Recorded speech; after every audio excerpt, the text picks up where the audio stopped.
Yes, alright. Kanizere ko mumeze neza cyane abakunzi bacu abari mu majyepfo amajyaruguru y'Iburasirazuba Iburengerazuba namwe abari mu mujyi wa Kigali nibagiwe n'aba diaspora. Wowe utewe ishema no kudukurikira mbanaguhaye ikaze mu kiganiro cy'uyu munsi aho nari live mu Nzove ku kibuga cy'imyitozo kipe ya Royal Sport.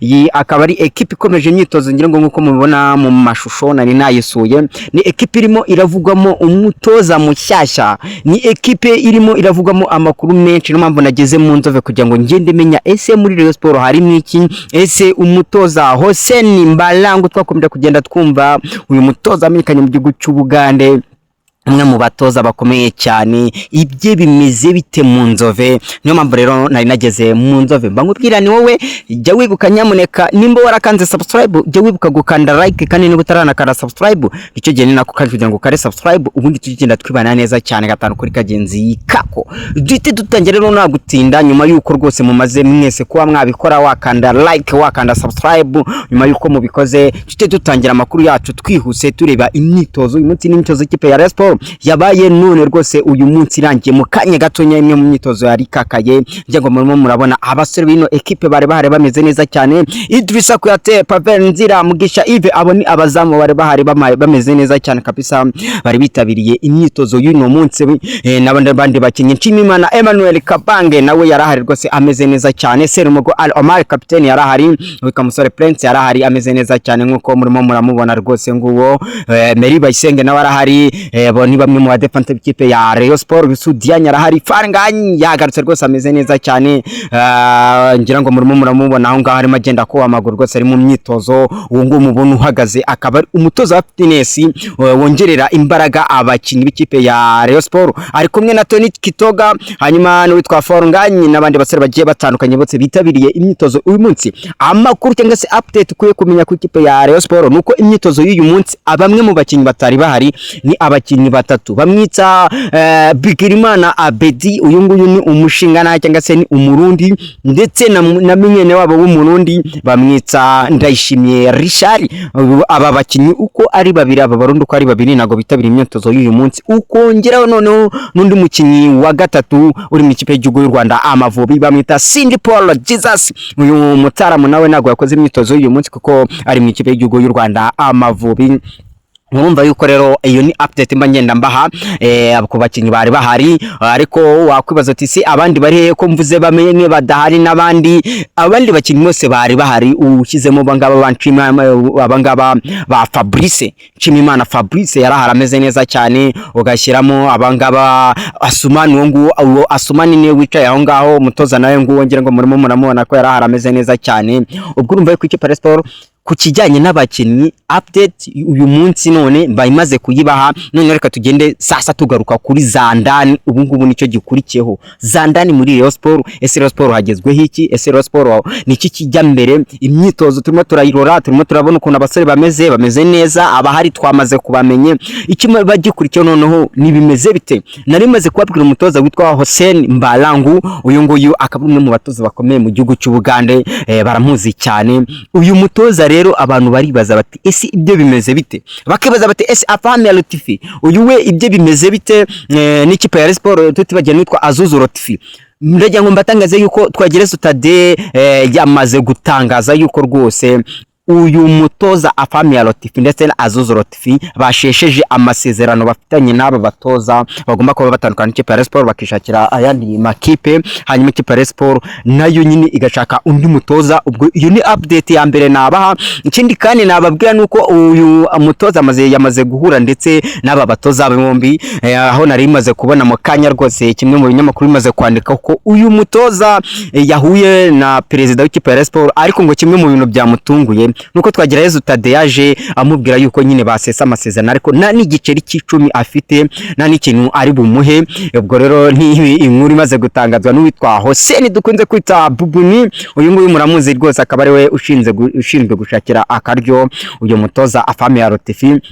Ubwo rero kuba n'amafaranga yarafite ntago bivuze yuko batasesa amasezerano. Icya mbere murumvikana, icya kabiri kiba gikurikiyeho nuko mwishura, icya gatatu rero iyo cya kabiri kidatunganye ngo ayo mafaranga uyamuhe, nta kindi nyine abara guhita mujya muri FIFA bahita umutoza ahita akorega ko wamwirukanye ariko nugira ikintu umuha, kubera ko mu mategeko umuntu bivuga yuko umutoza iyo umwirukanye ubahiriza ibiri mu masezerano. Iba biri mu masezerano rero nta bindi, kubera ko nabashije kureba muri contrat y'uyu mutoza Afamia Latifi, nuvuga ngo muri contrat ye harimo yuko naramuka yirukanwe azahabwa amezi 3 y'imerekeza. Ukahita wibaza ngo ayo mezi 3 ari buhwane nangahe? Uyu mutoza yahembwaga ibihumbi 5 by'idolari, bite byumvikana neza yuko ni ibihumbi 15 by'idolari kuko bari bumuhe amezi 3. Ubwo rero ni ibihumbi 15 ikipe ya Sport igomba kumuha, hanyuma kuno kwezi yari yaramuhagaritse nako igomba kumwishyura, kubera ko iyo mutoza muhagaritse ugomba kumwishyura. Ubwo rero Sport rero irasabwa ibihumbi 20 hafi miliyoni 30 z'amanyarwanda yishyura uyu mutoza Afamia Latifi kugira ngo atandukane ikipe ya Rayon Sport. Hanyuma natabikora ubwo nyine ni ukujya muri FIFA, dore ko ikipe ya Sport ifite nibazo bikomeye cyane kubera ko yamaze guhagarikwa igihe kingana n'umwaka, nta mukinnyi n'uyu numwe yongeramo usibye abatoza cyangwa se abayobozi, nibo banishobora kungeramo. Ariko ikitwa umukinnyi kugira ngo ahabwe lisanse yemererwe gukina ntago byakunda, kubera ko FIFA yamaze guhana ikipe ya Rayon Sport. Urumva yuko rero ni ikibazo gikomeye cyane ku ikipe ya Rayon Sport, isabwa kwishyura witwa Robertinho ndetse n'uwitwa Adlai Jalo, uyu mwataka waje mu ikipe ya Sport. Nubwo yari umwataka ariko yagiye nta gitego n'iki na kimwe atsinda ikipe ya Rayon Sport, ariko nyine ni nawe wagiye kuyirega ndetse aranayitsinda n'uyu Robertinho. Adlai Jalo arishyuza miliyoni 10 mu gihe Robertinho agomba yarimo yishyuza 25. Urumva yuko rero ni ibibazo bikomeye cyane bikomeje kugenda biba urusorongo mu ikipe ya Rayon Sport nyuma yo gutsindwa n'ikipe ya APR, ikomeje kugenda ihura n'ibindi bibazo bigiye bitandukanye. Kibaza tuti ese Rayon Sport izabisohokamo gute? Ese ubu buyobozi buriho burabasha gukemura ibi bibazo cyangwa birarangira kuko ikipe ya Sport iguye mu manga, igwe mu bihano? Ariko nkana humuriza abafana b'ikipe ya Sport, twagere Stade mu kanya rwose amaze kudutangariza yuko bitarenze uku kwezi kwa 12 abe uwitwa Robertinho, abe uwitwa Adlai Jalo, abe uwitwa Afamia Latifi ndetse n'uwitwa Azuzu Latifi yamaze gutangaza ko bose amafaranga yabo na n'igiceri cy'icumi bazaba basigayemo.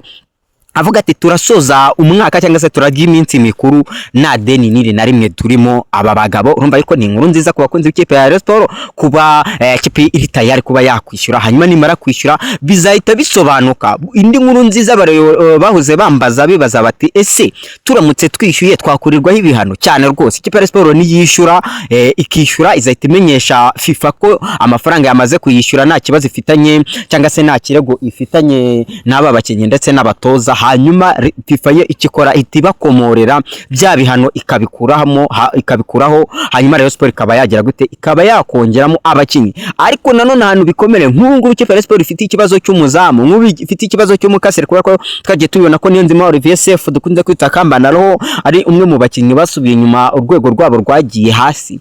Ubu ngubu sahize ikipe ya Sport ikeneye kuba yakongeramo umukinnyi, kubera ko ubundi ibintu byarahindutse. Ubu ngubu umukinnyi uri free agent udafite equipe nk'ubu Kwizera Olivier na equipe afite, n'ikipe nka APR iramutse mushatse kareba ikavuga iti turabona Pierre atarimo aradufasha, nubwo ngubu ku igura n'igurisha ryahagaze, ariko umukinnyi udafite equipe aba afite uburenganzira bwo kuba yagira gute, bwo kuba yasinyira equipe kandi akabona ibyangombwa, kubera ko na equipe nyine ni itegeko ryajeho ryo kugira gute, ryo kurengera abakinnyi baba batigize gute, baba badafite amakipe. Nk'ubu ikipe ya Sport yari iri mu biganiro bya nyuma n'uwitwa Nshimimana Ismail Pichu, uyu mukasere, kubera ko ikipe ya Sport yabonaga Sefu nyine ari hasi, ariko ntago ubu byakunda kubera ko yamaze guhanwa.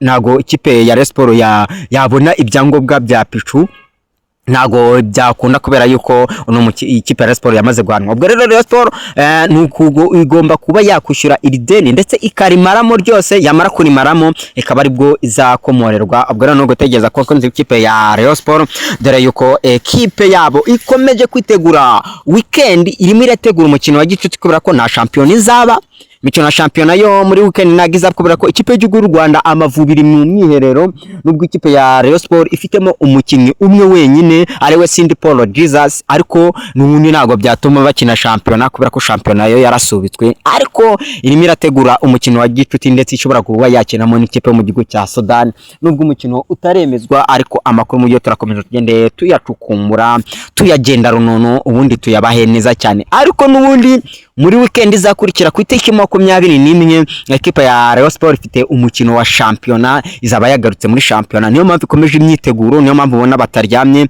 niyo mpamvu ubona buri kimwe kiragenda gikorwa kugira ngo ino ekipe ibe yagaruka ku murongo, kubera ko urabona ko ifite ibibazo byinshi bigiye bitandukanye cyane. Hanyuma rero naringiye ndimo nsoza ikiganiro, reka mbabwire ku umutoza imyitozo uyu munsi ntago yayitabiriye, ntago yayikoresheje, ariko ikipe ya Sport iri mu biganiro bya nyuma n'uyu mutoza kugira ngo abe yaza, ariko amafaranga arimo araca cyangwa se ibyo arimo arayifuza ntago ikipe ya Sport iri tayari kuba yabitanga. Mu gihe rero uyu mutoza yabaramuka agabanyije ibiciro, nibwo ikipe ya Sport yamuzana.